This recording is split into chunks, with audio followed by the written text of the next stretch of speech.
স্বাগত ডিবিসি সংবাদে। আপনাদের সাথে আছে আমি ফারহাত তাসনিম। এবার জানাবো খবরের বিস্তারিত। রাজনৈতিক দলগুলোর সঙ্গে দ্বিতীয় পর্যায়ের চতুর্থ দিনের বৈঠকে বসছে জাতীয় ঐক্যমত্য কমিশন। রাজধানীর ফরেন সার্ভিস একাডেমিতে বৈঠকের সূচনা বক্তব্যে কমিশনের সহসভাপতি ডক্টর আলী রিয়াজ বলেন, রাষ্ট্রপতি নির্বাচনের ইস্যুতে আজ আলোচনা হচ্ছে, আর অমীমাংসিত বিষয়ে আলোচনা হবে আগামী সপ্তাহে। গতকাল বৈঠকে 3টি এজেন্ডা থাকলেও জাতীয় সাংবিধানিক কাউন্সিল এনসিসি গঠন নিয়ে বিশদ আলোচনা হয়। তবে এটি নিয়ে পক্ষে বিপক্ষে মত থাকায় নীতিগত ঐক্যমত্যে পৌঁছানো যায়নি। রাষ্ট্রপতির নির্বাচন প্রক্রিয়া নিয়ে কথা বলেছি এবং সেখানে রাষ্ট্রপতির ক্ষমতা প্রশ্নটি এসছে, সেগুলি থেকে আমরা আলোচনা শুরু করবো। এর বাইরে আমরা 3টি বিষয়ে আজকে আলোচনা করতে চাই এবং আমাদের আশা যে সমস্ত বিষয়ে আলোচনার ক্ষেত্রে আমরা একটু বিষয়ে নিবিষ্ট থাকবো, যাতে করে সকলের কথা শোনা যায়। সংক্ষেপে সুনির্দিষ্টভাবে বিষয়ে থাকলে আমাদের জন্য অগ্রসর হওয়া সম্ভব হবে। রাজধানীর ফরেন সার্ভিস একাডেমিতে রাজনৈতিক দলগুলোর সঙ্গে জাতীয় ঐক্যমত্য কমিশনের বৈঠকের বিষয়ে আরও তথ্য নিয়ে যোগ দিচ্ছেন সহকর্মী আনোয়ার হোসেন। আনোয়ার, আমরা জানতে পেরেছি আজ রাষ্ট্রপতি নির্বাচন বিষয়ে আলোচনা হবে। এই বিষয়ে আর কি তথ্য আছে আপনার কাছে, আমাদের বিস্তারিত জানাবেন। ফারা, দ্বিতীয় পর্যায়ের জাতীয় ঐক্যমত্য কমিশনের আজকের চতুর্থ দিনের এই বৈঠক, এর মধ্যে বৈঠক শুরু হয়ে গেছে। আর এই বৈঠকের যে সভাপতিত্ব করছেন জাতীয় ঐক্যমত্য কমিশনের সহসভাপতি আলী রিয়াজ, তিনি বলছিলেন। তো সেই জায়গা থেকে একটু বলি যে আজকে অর্থাৎ গতকাল যে এজেন্ডা ছিল তার মধ্যে অন্যতম একটি ছিল যে রাষ্ট্রপতি নির্বাচন প্রক্রিয়া। সেটি গতকাল খুব অল্প পরিসরে আলাপ আলোচনা হয়েছে। তো সেই আলাপটিকে আজকে আবার পুনরায় এই আজকের যে বৈঠক সেটির প্রথম এজেন্ডা হিসেবেই রাখা হয়েছে। সেই বিষয়টি আলোচনা হবে এবং সেই সঙ্গে আরও 3টি এজেন্ডা আজকের বৈঠকে জায়গা পেয়েছে। তার মধ্যে প্রধানমন্ত্রীর মেয়াদ, সেই সঙ্গে সংবিধান ও রাষ্ট্রের মূলনীতি এবং নির্বাচনী এলাকা নির্ধারণ, এই বিষয়গুলো আজকে আলোচনায় থাকবে। এবং সর্বোপরি জাতীয় ঐক্যমত্য কমিশন থেকে যেটি বলা হয়েছে যে এই আলাপ আলোচনাগুলো চলতে থাকবে এবং আজকে এই সপ্তাহের শেষ দিন, সামনের সপ্তাহে অর্থাৎ রবিবার থেকে আবার এই বৈঠক শুরু হবে। তখন যে অমীমাংসিত কিছু বিষয় রয়েছে, যেমন গতকালের একটি অন্যতম এজেন্ডা ছিল হচ্ছে যে জাতীয় সাংবিধানিক যে কাউন্সিল এনসিসি গঠন, এটি নিয়ে খুব বেশি ঐকমত্যে পৌঁছাতে পারেনি এই রাজনৈতিক দলগুলো এবং ঐকমত্য কমিশনের যে আলোচনা হয়েছে। তো সেই বিষয়গুলো আরও একটু জোরালোভাবে সামনের সপ্তাহে জায়গা পাবে, আলোচনা হবে। এবং সর্বোপরি একটি চেষ্টা জাতীয় ঐক্যমত্য কমিশনের, সেটি হচ্ছে যে আগামী মাসে এই যে সংস্কারগুলো নিয়ে আলাপ আলোচনা হচ্ছে রাজনৈতিক দলগুলোর সঙ্গে, জুলাই সনদ যে প্রকাশ করার যে বিষয়টি, সেটি আগামী মাসেই এটি আসলে জুলাই সনদ আকারে প্রকাশ করতে চায় জাতীয় ঐক্যমত্য কমিশন। এটি সম্ভব বলেও মনে করছে। কিছুটা মত দ্বিমত পার্থক্য আছে, সেই বিষয়গুলোকে পাশ কাটিয়ে গিয়েই রাজনৈতিক দলগুলো ঐক্যমত্যে পৌঁছতে পারবে এমন একটি আশাবাদ ব্যক্ত কিন্তু করা হয়েছে। রাজনৈতিক দলগুলো আসলে বারবার এমনটাই বলছে। তো বৈঠক শুরু হয়েছে, বৈঠক চলবে, দিনভরই চলবে।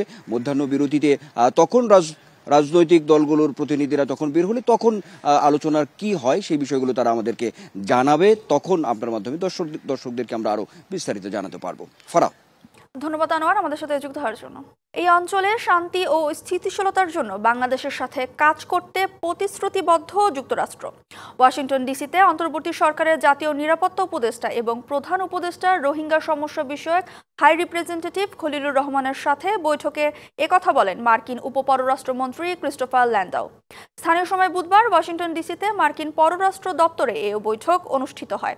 সামাজিক যোগাযোগ মাধ্যম এক্সে এক পোস্টে এই বৈঠকের বিষয়ে জানান মার্কিন উপপররাষ্ট্রমন্ত্রী ক্রিস্টোফার ল্যান্ডাউ। তিনি বলেন, বৈঠকে যুক্তরাষ্ট্র বাংলাদেশ দ্বিপাক্ষিক সম্পর্ক নিয়ে আলোচনা করা হয়েছে। আলোচনা হয়েছে দুই দেশের মধ্যে বাণিজ্য ও বাণিজ্যিক সম্পর্ক সম্প্রসারণ নিয়েও। এছাড়া রোহিঙ্গা ইস্যু, বাংলাদেশ ও যুক্তরাষ্ট্রের মধ্যে চলমান শুল্ক আলোচনা, দক্ষিণ এশিয়ার সাম্প্রতিক পরিস্থিতি এবং বাংলাদেশে গণতান্ত্রিক উত্তরণের বিষয়েও আলোচনা করেন তারা। যুক্তরাষ্ট্রের উপপররাষ্ট্রমন্ত্রী বাংলাদেশের প্রধান উপদেষ্টা অধ্যাপক ডক্টর মোহাম্মদ ইউনূসের নেতৃত্বের প্রশংসা করেন। এছাড়া মধ্য ও দক্ষিণ এশিয়ায় যুক্তরাষ্ট্রের সহকারী বাণিজ্যিক প্রতিনিধি ব্র্যান্ডন লিঞ্চের সঙ্গেও সাক্ষাৎ করেন ডক্টর খলিলুর রহমান। এ সময় দুই দেশের মধ্যে পারস্পরিক শুল্ক সংক্রান্ত চুক্তি নিয়ে গঠনমূলক আলোচনা করেন। সাবেক প্রধানমন্ত্রী শেখ হাসিনার আদালত অবমাননার মামলার পরবর্তী শুনানি 25শে জুন সকালে আন্তর্জাতিক অপরাধ ট্রাইব্যুনালে এই দিন ঠিক করা হয়। এদিকে মামলার স্বচ্ছতা নিশ্চিতে হাইকোর্টের আইনজীবী ওয়াই মসুজ্জামানকে অ্যামিকাস কিউরি হিসেবে নিয়োগ দিয়েছে ট্রাইব্যুনাল। ট্রাইব্যুনাল আজকে একটি আদেশ জারি করেছেন, সেটি হলো ট্রাইব্যুনাল রুলসের 41 বিধি মোতাবেক একজন এমিকাস কিউরি নিয়োগ করেছেন এই মামলায় মতামত গ্রহণের জন্য এবং আদালতকে সহায়তা করার জন্য। রাজনৈতিক শক্তি হিসেবে গুমকে হাতিয়ার হিসেবে ব্যবহার করেছে বিগত সরকার। রাজনৈতিক ক্ষমতা কেন্দ্রীভূত করা এবং শাসন দীর্ঘায়িত করার জন্য এসব গুম চালানো হয়েছে বলে জানিয়েছেন গুম সংক্রান্ত তদন্ত কমিশন প্রধান মইনুল ইসলাম চৌধুরী। রাজধানীর গুলশানে গুম সংক্রান্ত কমিশন অফ ইনকোয়ারির সংবাদ সম্মেলনে জানা যায়, এমনকি সাধারণ নাগরিকদের বেআইনিভাবে ভারতীয় বাহিনীর হাতে তুলে দেওয়ার প্রমাণ পেয়েছে গুম সংক্রান্ত কমিশন অফ ইনকোয়ারি। এখন পর্যন্ত 16টি গোপন বন্দিশালা পরিদর্শন করা হয়েছে বলে জানান কমিশন প্রধান।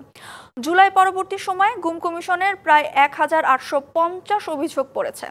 সংবাদ সম্মেলনে সাবেক এই বিচারপতি বলেন, বর্তমান কাউন্টার টেরোরিজম মেথড ত্রুটিপূর্ণ, তাই মালয়েশিয়া ও ইন্দোনেশিয়ার মতো উপযুক্ত কাউন্টার টেরোরিজম মেথড বের করার সুপারিশের কথা জানান তিনি।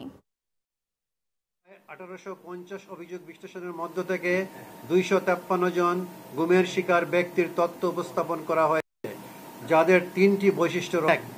নিখোঁজ হওয়ার সময়ে তাদের নিকটাত্মীয়ের দায়ের করা সাধারণ ডায়েরি, ফৌজদারি মামলা, গুম থাকা অবস্থায় মতো সমসাময়িক প্রমাণ রয়েছে।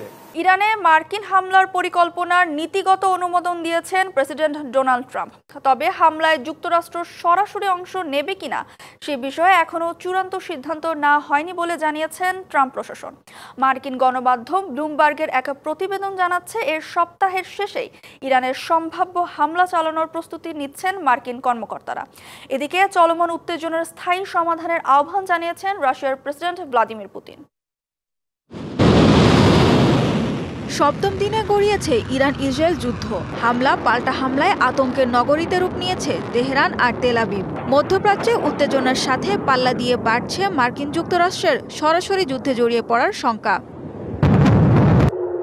এরই মধ্যে ইসরায়েলের পক্ষে ইরানে মার্কিন হামলা পরিকল্পনার নীতিগত অনুমোদন দিয়েছেন president Donald Trump.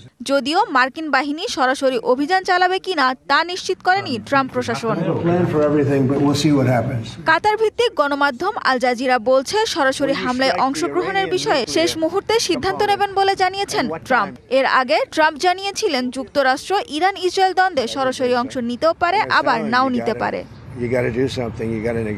Iran Israel যুদ্ধ নিয়ে আরেক পরাশক্তি রাশিয়া কোনো পক্ষের ওপর সমাধান চাপিয়ে দিচ্ছে না বলে জানিয়েছেন দেশটির প্রেসিডেন্ট ভ্লাদিমির পুতিন।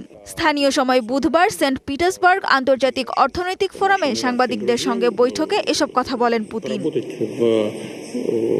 পরিস্থিতি মোকাবেলায় ইরানের প্রেসিডেন্ট মাসুদ পেজেশকিয়ান ও ইসরায়েলি প্রধানমন্ত্রী বেনিয়ামিন নেতানিয়াহুর সাথে ফোনেও কথা বলেছেন পুতিন। এ সময় দুই দেশের নেতাকে স্থায়ী সমাধানের আহ্বান জানান তিনি। ব্যক্তিগতভাবে আমরা ইসরায়েলের প্রধানমন্ত্রী নেতানিয়াহু ও ইরানের প্রেসিডেন্ট মাসুদের সাথে কথা বলেছি। মধ্যপ্রাচ্যে ক্রমবর্ধমান উত্তেজনা নিয়ে আমরা উদ্বিগ্ন। স্থায়ী সমাধান নিশ্চিত করতে আমরা মার্কিন প্রশাসনের সাথেও যোগাযোগ করছি। এদিকে চলছে ইরান ইসরায়েল হামলা পাল্টা হামলা। ইরানে আবারও হামলা শুরুর দাবি করেছে তেল আবিব। তবে এসব হামলার লক্ষ্যবস্তু কি তা জানানো হয়নি। সানজিদা ইসলাম তন্নি, ডিবিসি নিউজ ডেস্ক। ইসরায়েল ও ইরানের মধ্যে চলমান সংঘাতে যুক্তরাষ্ট্রের না জড়াতে হোয়াইট হাউসের সামনে বিক্ষোভের পর এবার বড় বিক্ষোভ হয়েছে নিউ ইয়র্কে। স্থানীয় সময় বুধবার বহু মানুষ জড়ো হয়ে তারা যুক্তরাষ্ট্রের ইরানে হামলার হুমকি ও ইসরায়েলের গাজায় যুদ্ধকে সমর্থনের বিরুদ্ধে স্লোগান দেয়।